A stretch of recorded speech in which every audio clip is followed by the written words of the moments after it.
ஏன்னா தமிழ்நாட்டினுடைய சூழல் செல்வ பெருந்தகை வழியா மல்லிகார்ஜுன கார்கே போகுது. செல்வ பெருந்தகை மீது ராகுலுக்கு கடுமையான அதிருப்தி. தேர்தல் முடிஞ்சா செல்வ பெருந்தகை மாற்றுவதற்கான வாய்ப்பு இல்லை. செல்வ பெருந்தகே சொல்றாரு, நான் இதன் எலெக்ஷனுக்கு அப்புறம் நான் மாநிலத்தில் இருக்க மாட்டேன், என் முழு கவனமும் ஸ்ரீபெரும்புத்தூர்ல தான் இருக்கும் அப்படின்றத சொல்றாரு அவரு. 166 சின்ன பெரிய தொழிற்சாலைகள் இருக்கு. 50 லட்சம் ரூபாயிலிருந்து 3 கோடி ரூபாய் வரைக்கும் ஸ்கிராப் எடுக்கிறார். 166 கோடி ரூபாய்க்கு மாசம் ஸ்கிராப் பண்ணி எடுக்கிறார். அதனால என்னுடைய கவனம் முழுக்க ஸ்ரீபெரும்புத்தூர் தொகுதியில் தான் இருக்கும், வேற எங்கேயும் இருக்காது.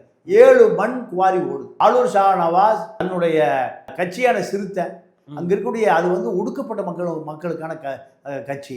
நாகப்படத்தில் எத்தனை ஒடுக்கப்பட்ட இளைஞர்கள் பதவிக்கு வந்திருக்கான், எத்தனை பேர் கான்ட்ராக்டாக மாறி இருக்கான், எத்தனை பேர் ஒப்பந்தக்காரர், குப்பையல்ற ஒப்பந்தக்காரர் எத்தனை பேருக்கு வாங்கி கொடுத்துருப்பாரு.